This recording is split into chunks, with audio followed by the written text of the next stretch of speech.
si Mane Perlin. Sabi sa ito.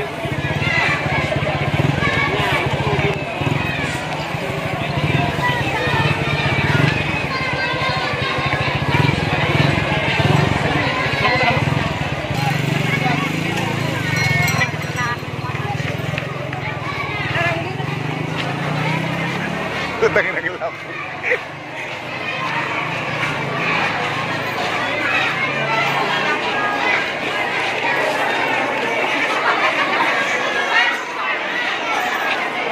Ini kayo, pago kami itong grasya. Nak na dili sa post.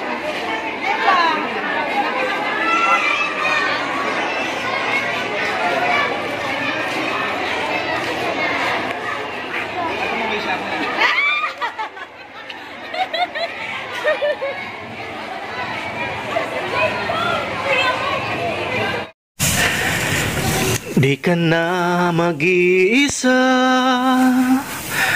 wag matakot, laban lang kaibigan ko. Kasangga mo ako, tulong mo, kami ang tulay Pilipino. Ihahatid sa bayan ko, kapit bisig Pilipino, katabang dip. Hi guys, welcome to my vlog.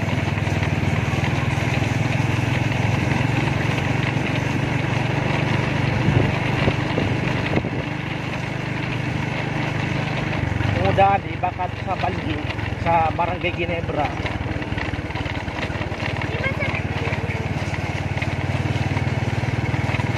Samahan nyo, nakabalayan na video sa gayon.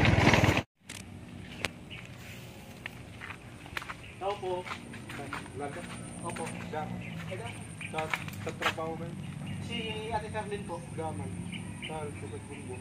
Ato sa nanay niya. Sa Barangay Ginebra. Oo. Doon po. May ilaw kasi ang may tao. May ilaw kasi ang may tao. Ay, nakailaw man ako. Sige po, thank you po. Sa mga kababayan, puntan po natin ulit doon sa bahay ng nanay ni Ate Perlin.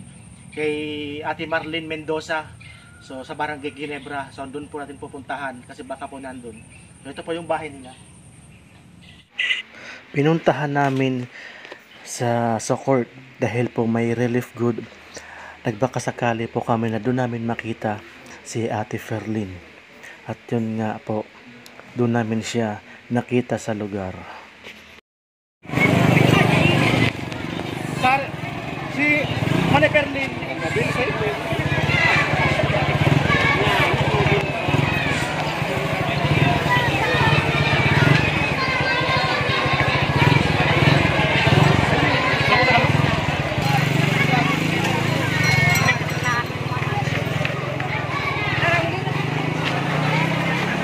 Tangin ang lampu.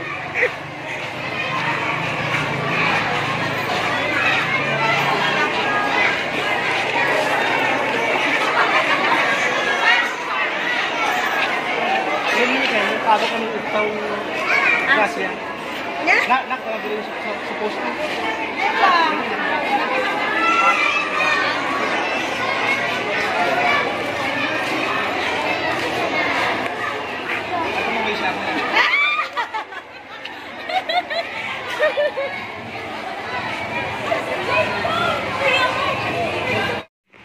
Nagulat po ako sa isang nanay na ito po ay lumapit sa amin at nangihingi po ng pambili ng ice cream. So siya po daw ay nangunguha ng kangkong.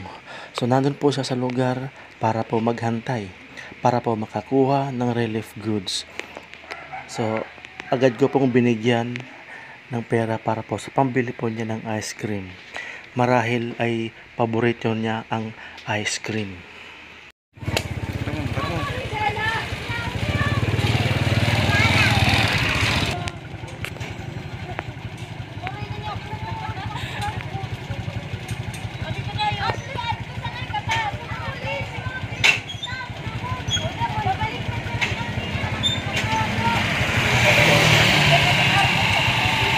Tota pa ba yung driver?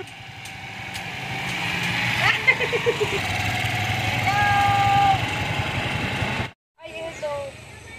Nagpapagupit si nanay. Nagpapagupit na nagtatanda. Nay, balik po kami sa inyo, Nay. Ay, very oh. Ano baga?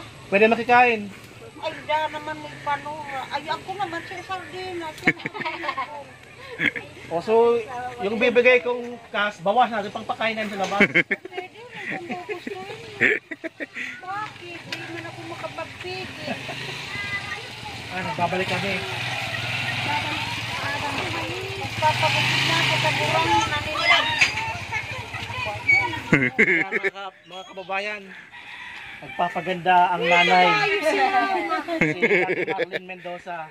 Ito po ang buntis natin. Si Ate Ferlin. So, pasok na po tayo sa loob. Tuloy. Abang din. Pupuano ko yan, daadi kaya daman ano. 20 pa. Hello. Sa Manila talaga, amo, pag nagpapalag ikita ko niya sa vlog. Tutawan ako pambayad ko pa. Ma, di ka magpasabi na. Tapilin mo. Mga kababayan. So, una po sa lahat, magpapasalamat po kami sa aming anonymous sponsor from Los Angeles. At saka po kay Ma'am Mayra Nueva. Kilala niyo po ba si Ma'am Mayra Nueva?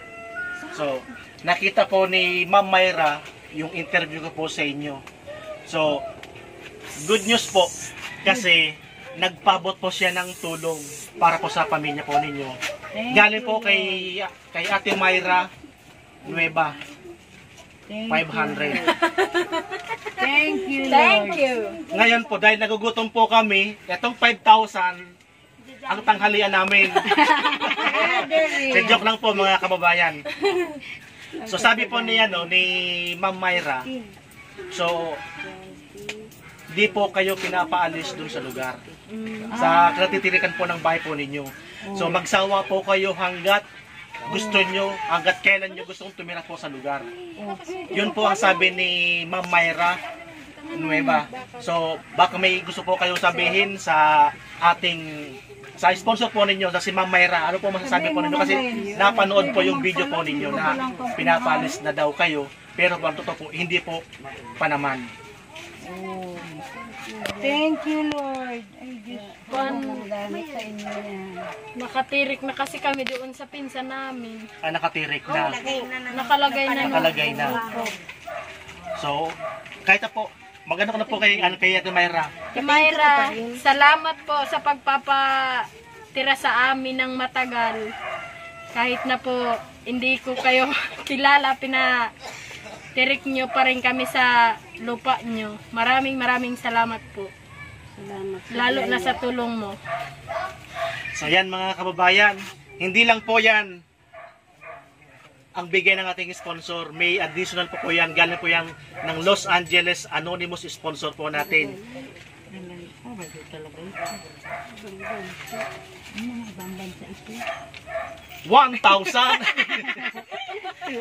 2,000 3,000 4,000. Pabili nga po ng tinapay at saka soft drinks. Pang merienda po natin.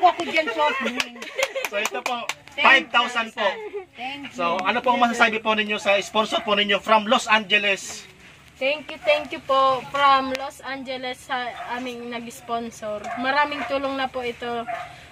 Laking tulong na ito sa amin. Makakatayo na kami ng bahay. Yan po, sa anonymous sponsor po natin. So malaking tulong po yung 5,000. Sakto po, nagpapagawa po sila ng bahay. Sabi nyo po, tulong po sa beneficiary natin ni Katabang Dave na pangpagawa ng bahay. So dagdag po yun. So maraming salamat po. So kay Ate Mayra, Ma'am Mayra, so sobra po nagpapasalamat ang pamilya ni Ate Ferlin Sario sa pagpapatirik po sa kanila ng ilang taon.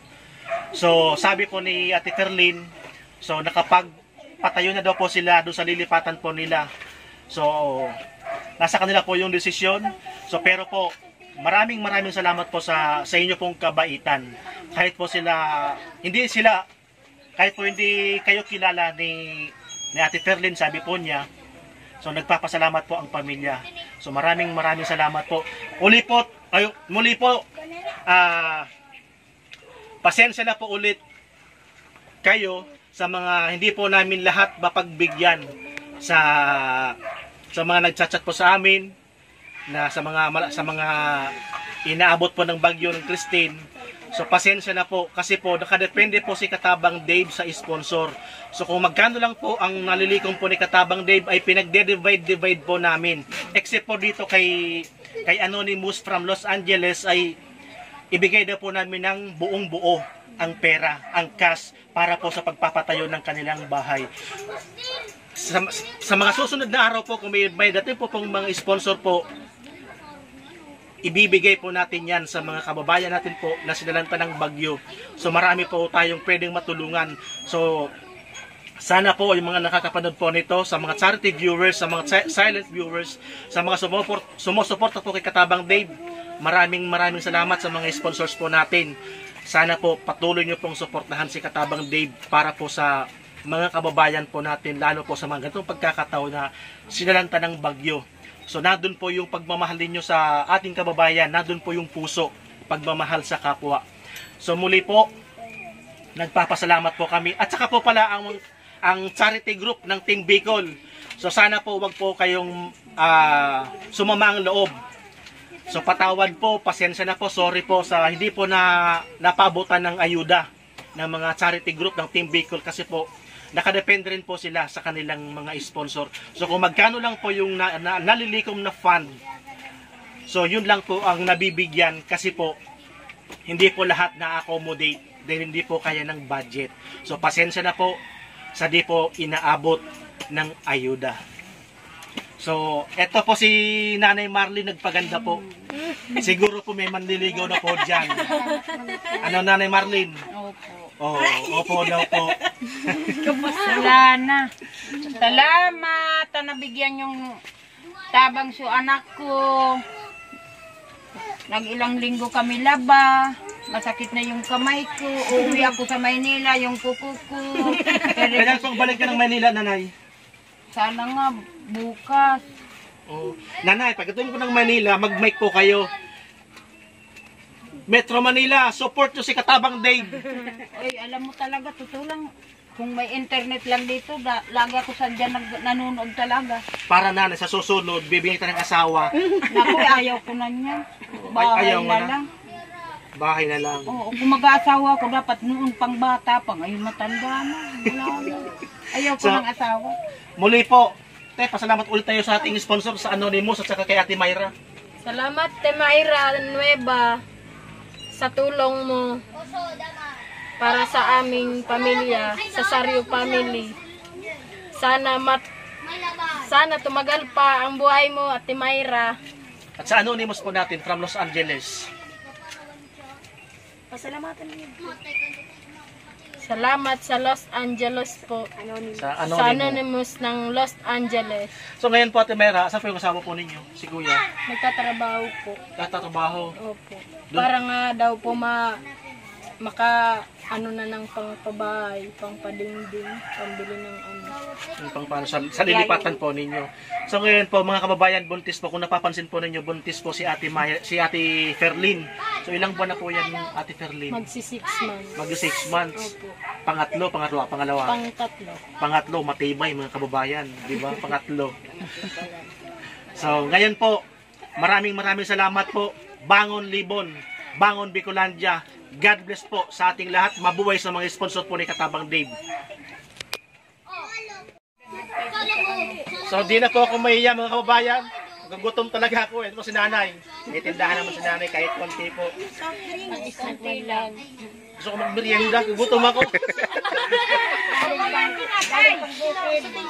Salamat po.